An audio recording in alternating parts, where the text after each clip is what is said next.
Buenas, hoy estamos con Víctor Conde, director de Venus, aunque no es la primera vez que tiene contacto con Venus. Bueno, Víctor, preguntarte qué tal estás viviendo esta aventura cinematográfica con la versión, pues, aunque suene redundante, cinematográfica de Venus. Pues la estoy viendo con mucha emoción, la verdad, la estoy viendo con mucha excitación porque para mí, bueno, es el primer largo, ¿no? Entonces, la verdad que era una cosa que hacía mucho tiempo bueno, toda mi vida estaba un poco detrás de rodar una peli, entonces la verdad que la estoy viendo con mucha excitación estos días y con muchísima emoción, con muchísima emoción. ¿Tenías claro que querías que Venus fuera tu primera película o sí que había algunas ideas previas a hacer Venus? ¿Cómo fue el proceso hacia esta ópera prima? Bueno, tenía claro que Venus quería que fuera una película. Yo ya cuando escribí la obra teatral ya la imaginaba mucho como una película. Sí que es verdad que yo vengo del cine y entonces siempre que he hecho teatro también, para mí ha estado muy hermandado, ¿no? Ha ido muy de la mano lo que era el teatro y el cine. Pero en este caso, cuando escribí la función, pues sí que la veía de manera muy cinematográfica, porque bueno, como habrás visto, es una película que va adelante y atrás en el tiempo y de hecho mucha gente cuando estuvimos a punto de estrenarla en el Kamikaze, que la programó Miguel del Arco, el propio Miguel me decía, me gusta mucho el texto, el desafío es ver cómo vas a hacer los saltos de tiempo en la sala teatral, ¿no? Entonces, al final yo creo que demandaba mucho cine esta historia. Además, aunque haya sido obra teatral previa, es verdad que al ser ahora una película, también el público puede ser un público distinto, ¿no? Gente que no se haya acercado a la historia previamente.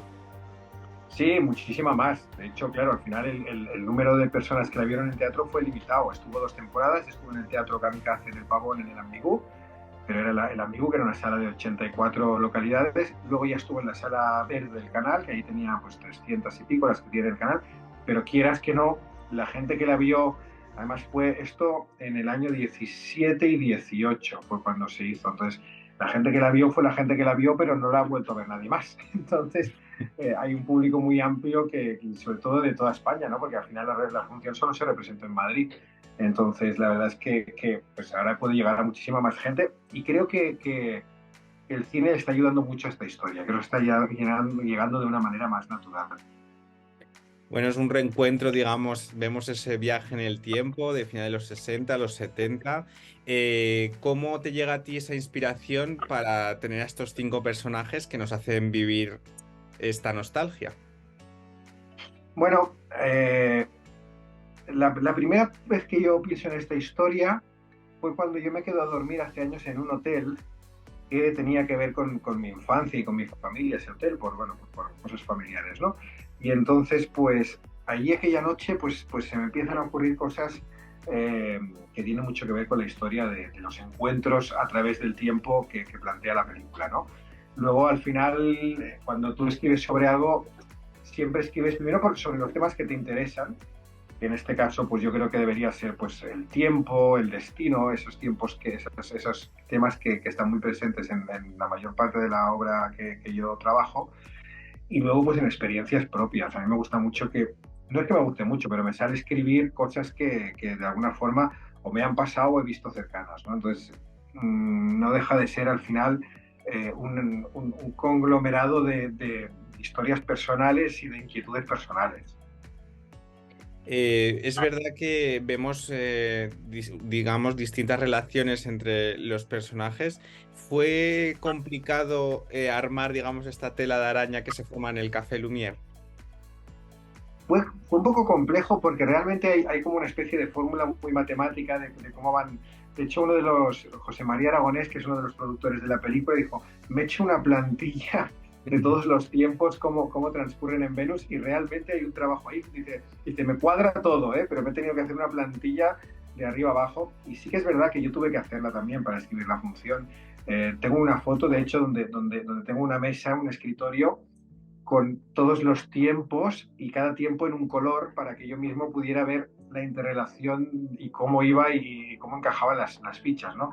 Entonces, la verdad es que sí que hubo ahí o sea, por una parte está la historia que tú vomitas, la de los sentimientos y de los personajes, y luego por otra parte está la estructura matemática casi que tiene la historia internamente, ¿no? Toda la mecánica interna de tiempos y de personas y de secuencias que suceden en un punto u en otro, ¿no? O sea, hay una frase que decía Godard, que decía, todas las películas tienen que tener un planteamiento, un nudo y un desenlace, aunque no necesariamente por ese orden, ¿no? Entonces, yo he seguido un poco eso. O sea, todo encaja, todo cuadra, todo empieza y todo acaba, aunque no necesariamente por ese orden. Bueno, hablando de Godard, ¿no? También podemos ver en la película esa influencia de la Nouvelle Vague, también a nivel artístico, ¿no? Ese blanco y negro, esos planos. También al ser tu primera película, ¿querías que se viera la simbología que hay detrás de tu cine, de tu manera de crear? Bueno, a ver, la, la Nouvelle Vague es un cine que a mí me gusta mucho, me gusta, obviamente, ¿no? Tampoco quería que fuera un pastiche, tampoco quería que fuese un corta y pega sin sentido de la Nouvelle Vague. Yo quería hacer un ejercicio de revisión de un estilo, pero siempre desde el siglo XXI, ¿no? Desde cómo veríamos nosotros eso hoy.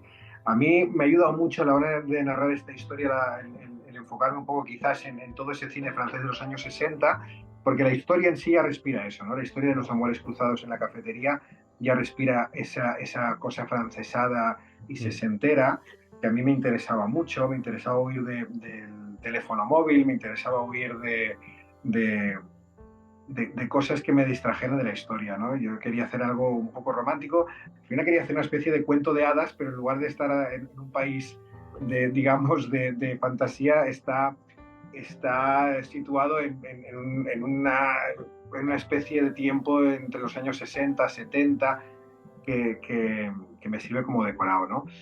Y luego el blanco y negro me ayudaba mucho a unar los tiempos de los personajes, ¿no? Sin desvelar mucho de la trama de la historia, pero sí que es verdad que para unar esos tiempos distintos que transcurren en un mismo lugar, el blanco y negro le daba una unidad estilística, visual y hacía que las transiciones fuesen más naturales, ¿no? Que no chocasen. Entonces, al final, todo el conglomerado también es verdad que cuando yo enseñaba la obra de teatro, a los actores les hacía ver muchas pelis de la Nouvelle Vague, ¿no? Porque toda la historia respiraba ese aire, ¿no? Toda la interpretación que va por dentro, todas las emociones que van por dentro, esa especie de romanticismo etéreo, ¿no? Que representa ese cine.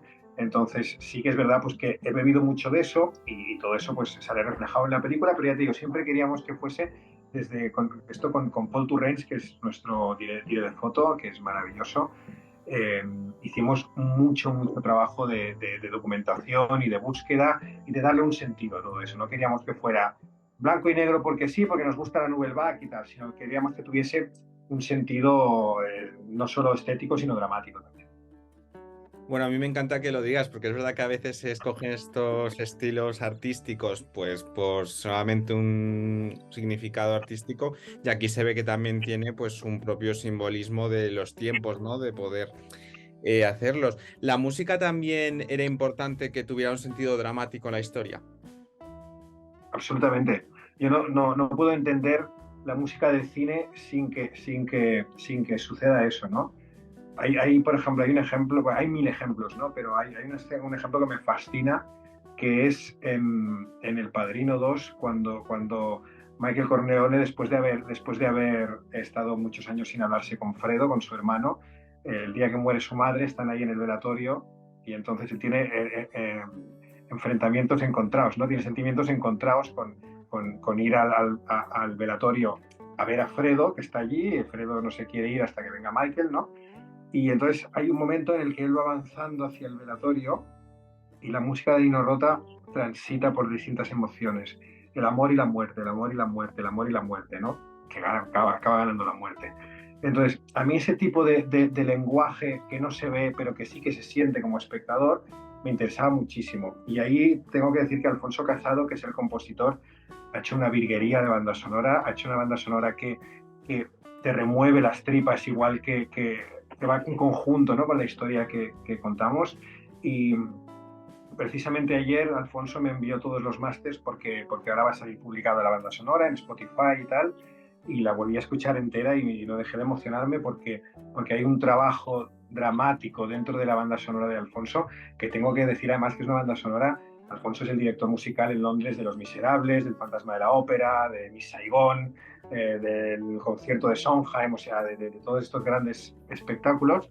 Y tuvimos la fortuna de grabar la banda sonora en Londres con unos músicos, pues bueno, vamos, que las cuerdas que tenemos son las cuerdas de Los Miserables y del Fantasma de la Ópera, ¿no? En nuestra banda sonora. Entonces, eso también le da una calidad y le da un poder dramático a la música brutal. Bueno, los musicales no eran externos a ti porque sí que has estado trabajando en teatro en varios títulos musicales, como, bueno, Los Miserables, por ejemplo. Todavía, ¿cómo llegas a este universo del teatro musical y sigue todavía presente en tu vida? Pues mira, llego a este universo porque me gustaba mucho el teatro musical, porque lo he trabajado durante muchos años, porque yo también estudié arte dramático y entonces he hecho tanto teatro musical como teatro de texto. Y sí sigue presente porque es una disciplina más de las que yo trabajo, ¿no? Entonces, siempre está ahí, siempre estoy pues maquinando proyectos y ahora estoy haciendo las audiciones para el musical Chicago, que se va a representar en Madrid. Y bueno, siempre está muy presente, ¿no? Creo que eso ha influenciado mucho en cómo la música se refleja en mi película, ¿no? Porque al final hay 3 canciones también, una que es de Luis Eduardo Aute, que nos cedió los derechos justo antes de morir, porque él le encantó el proyecto y dijo que nos cedió los derechos de su canción de paso. Luego hay una de Cecilia, que se llama Tú y yo, con la que se cierra la película, que es una maravilla de película, es una maravilla de canción con la que no dejo de emocionarme cada vez que se cierra la película por la letra tan brutal de esa canción y que me remueve tanto, ¿no? Y luego hay otra canción que se llama El Comienzo, que está compuesta por el propio Alfonso Casado y por Alicia Serrat, y que es una canción que está dentro, y todas están interpretadas por la actriz Paula Muñoz, que es una de las protas de nuestra peli, es el personaje de Paula, y te están interpretadas todas por ella, además todas interpretadas en directo en la película, así que doble emoción, ¿no? Y de alguna manera he podido ligar ahí los dos lenguajes estos o dos de los lenguajes con los que trabajo habitualmente. Hablamos de una película que mira al pasado. ¿El ser humano está destinado a vivir la nostalgia? Porque sí es verdad que siempre que recordamos lo que pasó ayer, nos surge ese sentimiento de añoranza. Bueno, al final somos seres con memoria, ¿no? Que es lo que nos diferencia de muchos animales. Entonces la memoria remueve el alma.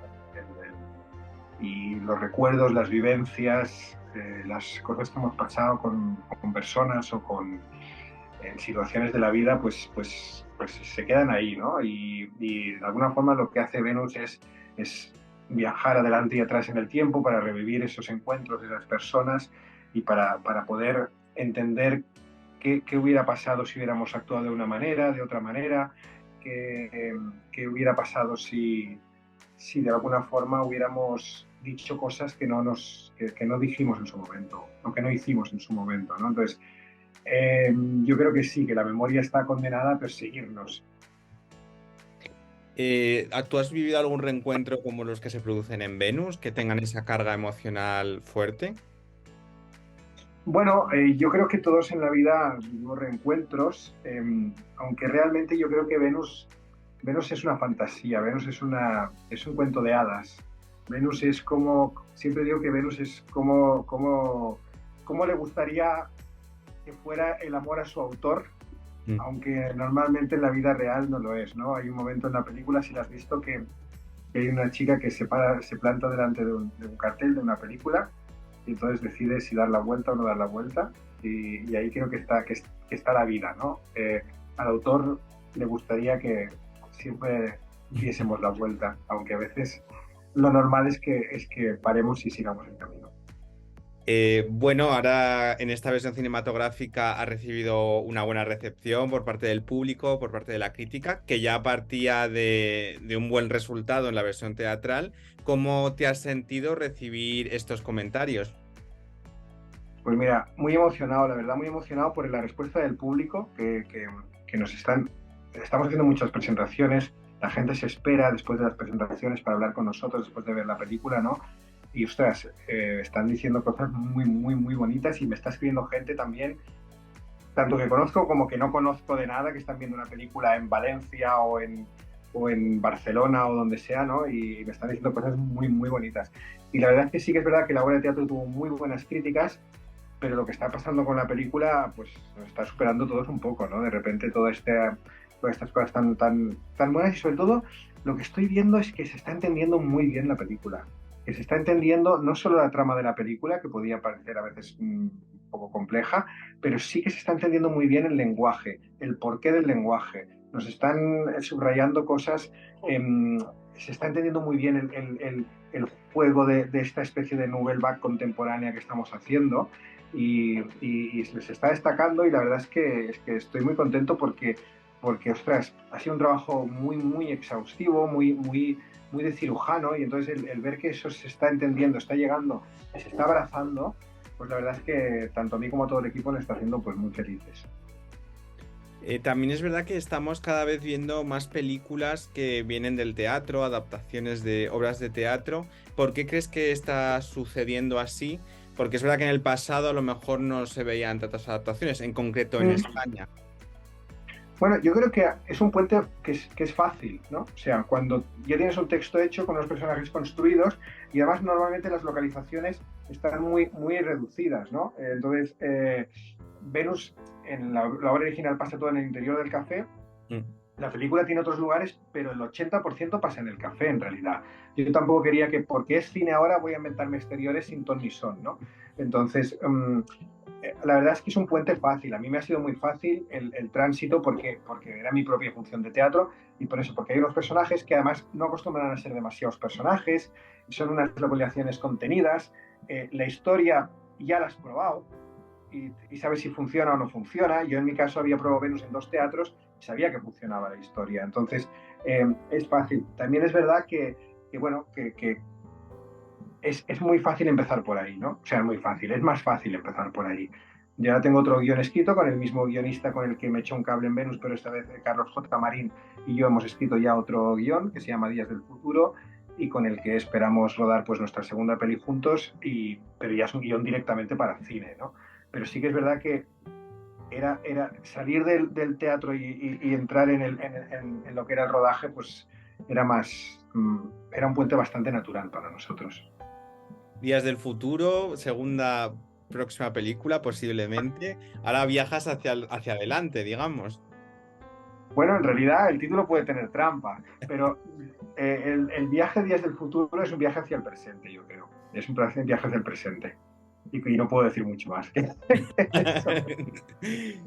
Y bueno, ya para terminar, porque no te voy a insistir con la próxima película, que sé que a veces es complicado dar más detalles. ¿Sabes por qué es complicado? Porque piensas, hostias, yo espero y voy a luchar a muerte porque se haga esta película, pero si al final no acaba siendo esta y acaba siendo otra, has hablado de algo que no existe y eso me da como un poco de vergüenza, ¿no? Pero bueno, el guión está escrito y espero que sea esta y tengo mucha ilusión puesta.